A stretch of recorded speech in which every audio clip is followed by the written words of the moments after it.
bondo donya Joko mlarat wong tuwaku pangkat aku rekoso uripmu wis mulya iki wis wancine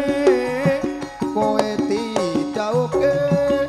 karo priya bagus sing padha sugih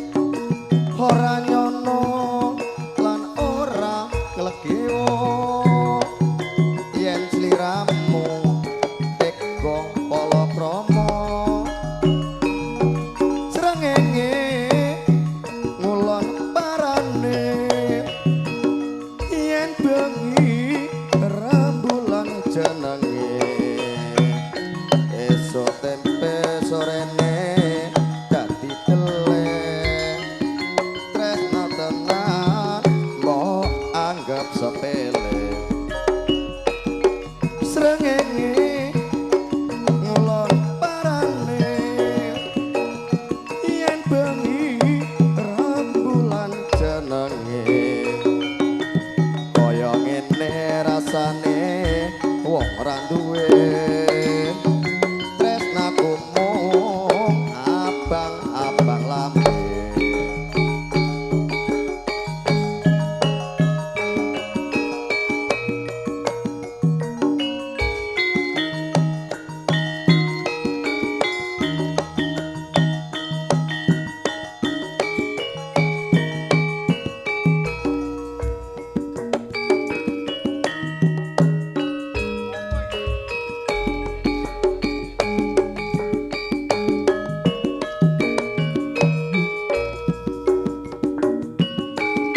Ora iso nyanyi Mas Guguk ya.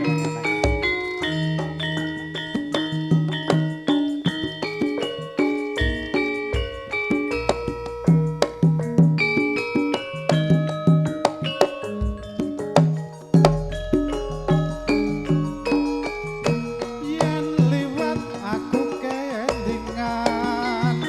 guguk kae yen tak goleren tanpa bantal tanpa kloso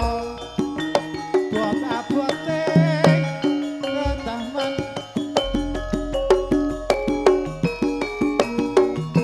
nge guguk asmara yen nate kanggo andut tresno tanpa bantal tanpa kloso buat abote keteman asmara gubuk kae nyimpen wapi nganti besok ora bakal lali gubuk kae nyimpen cerita tengah wengi nganti agagat rino catatan sajroning ati dandan luntur saya marati aku kowe dadi crita buat abote ketaman asmara badut Mas Guguk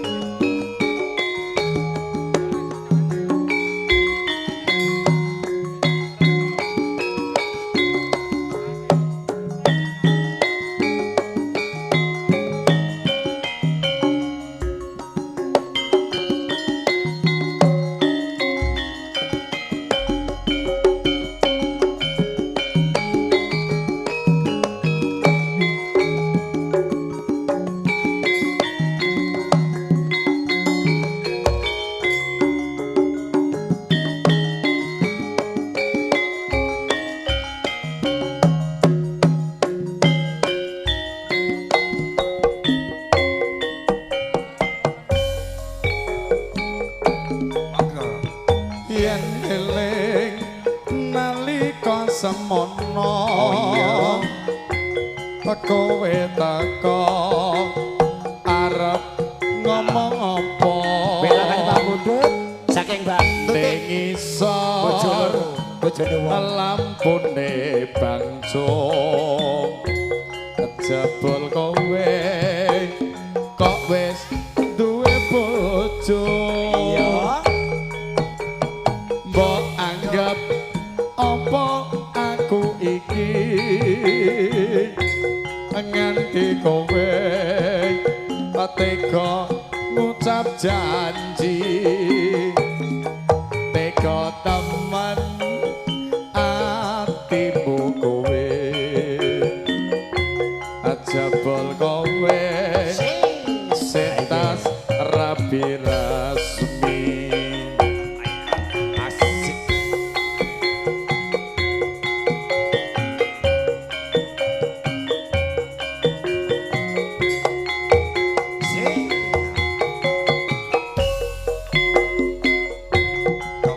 tresno kok bojone wong yen weruh aku mong bisa ndomblong sing tak jaluk waktu kanggo aku iya senajan sedelo wis marem atiku kambang mlati arom gandane tresno iki mung kanggo kowe wani sumpah tresnaku iki suci mugi Gusti tansah ngijabahi amin oh, iki tak amini lho Mas Andi tak amini rapopo andak mung lagu oh iya lagu wae ya ngeten iki monggo Pak Samuji dalam niki kula tak ngaturaken kalih kemawon oke lah wau amplop 3 wau oke pamundhutan wau oke panjenengan ingkang saged minangkani oh ngaten niki saderepun jenengan kula ngaturaken lelagon pamundhut pambiyawara monggo diaturaken siap Pak Bapak Yatmo dalemipun saking mirim linjon panjenenganipun badhe kagungan kersa tanggalipun 9 Juni Pak Yatmo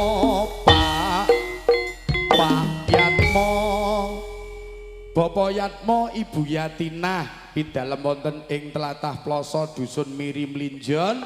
Kecamatan Suruh Kabupaten Trenggalek nyuwun didoko mangestu saha karawan saking panjenengan sedaya ing dintenipun inggih menika Senin Paing Kuru Welut Titi Surya kaping 9 Juni warsa kalenggahan punika nggih iki lek wong tuaku dhewe arep tak kei lagu iki ya dikira nggih. Telek ra dikeki dilagone engko ya dikira pilih kasih, nggih. Pak Bapak Parmin dalam bipun saking kerajaan Ngerdani panjenenganipun badhe kagungan kersa tanggalipun 3 Agustus Bapak Parmin Bapak Parmin acara tanggal 3 Agustus dipersembahkan oleh Bapak Parmin dan Ibu Kartini.